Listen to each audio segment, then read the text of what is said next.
Ok, ao longo dos últimos anos, existe uma corrente defendendo a reabilitação sem o quê? Cirurgia. Então, é o caso da nossa amiga ali. E o que a gente tem observado ao longo dessas evidências? São estudos recentes, 10 anos para cá, mas alguns estudos têm observado que pessoas que rompem o LCA e engajam em 1 a 2 anos de treinamento e fisioterapia têm resultados similares a pessoas que fizeram reconstrução. Ou seja, a gente está caminhando para um cenário de evidências que tem indicado que a reconstrução não é um fator primordial. Independente se é total ou parcial. A pergunta dela foi essa, se tem diferença ou não. Independente se é total ou parcial. Salvo que, se a gente estiver falando de atletas de alta performance. Você está falando de jogador de futebol que o cara joga de ponta e lateral. Aí você tem a opção de realizar um trabalho conservador com ele, que é não operar, ou fazer a cirurgia e 1 ano de trabalho. A tendência é a equipe optar pela cirurgia. Por quê? Pensa comigo.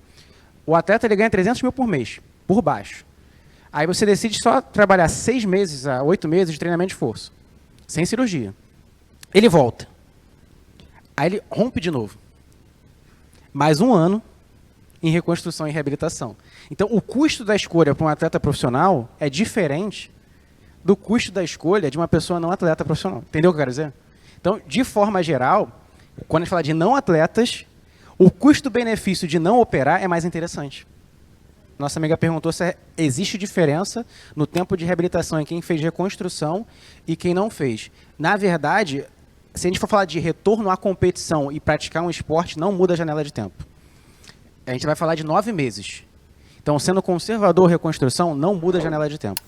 O que vai mudar é aquela fase inicial de pós-operatório, que você fica de muleta, com bloqueio articular. Mas o processo até voltar a jogar e praticar um esporte com segurança, em torno de 9 meses. E por que essa relação segue essa linha de raciocínio? Porque pensem comigo, quando a gente está falando de um atleta profissional, essa pessoa tem 7 dias da semana, 24 horas para fazer o quê? Se alimentar, treinar, dormir e fazer fisioterapia. Então a gente está falando de uma pessoa que tem recursos, na maioria das vezes, para ficar o dia inteiro fazendo trabalho de reabilitação. Então, 9 meses para essa pessoa, que já tem background de treino, é um prazo seguro. Agora, vamos pegar o nosso aluno que joga beach tênis, pratica aquele amigo lá do Marlboro da cerveja. Cara, se esse cara rompe o LCA, você pode colocar 1 ano e meio a 2 anos até voltar a jogar. A mesma lesão, mas não é o prognóstico igual. Por quê? Esse cara do Marlboro e da Antártica, qual a diferença dele? É uma pessoa que vai treinar com a gente 2 vezes na semana. É uma pessoa que não vai se alimentar direito. É uma pessoa que não vai fazer cardio direito. Raras exceções. Então, assim, a análise do processo tem que ser diferente. Então, se para um atleta são 9 meses, para essa pessoa você tem que programar 1 a 2 anos. Para ela voltar o mais próximo da segurança, porque a frequência de estímulo é quase 1/3 que você consegue aplicar. Então, é o que eu falo, existe a teoria e existe a realidade. A realidade é que a gente não atua, na maioria das vezes, com pessoas disciplinadas. A pessoa fez reconstrução, operou. Eu não entendo isso, cara. Quer economizar na fisioterapia. Quer economizar na fisioterapia. A pessoa acabou de operar. Isso é interessante. Um outro ponto assim, que não está nos estudos, mas vocês devem levar. O padrão ouro hoje, quando você faz reconstrução, é começar a fisioterapia no mesmo dia.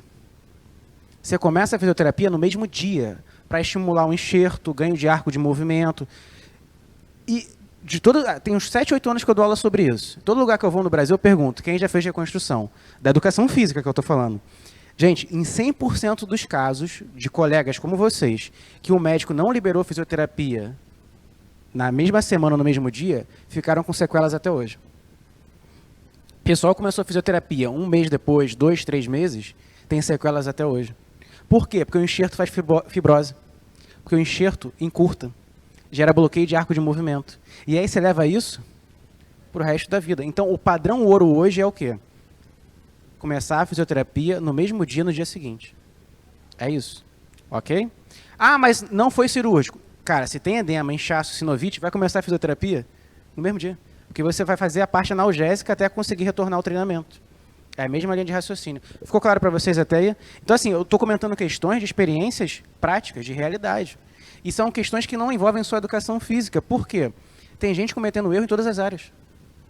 Isso é um fato. Por isso a importância de a gente ter uma equipe de excelência para trabalhar com a gente.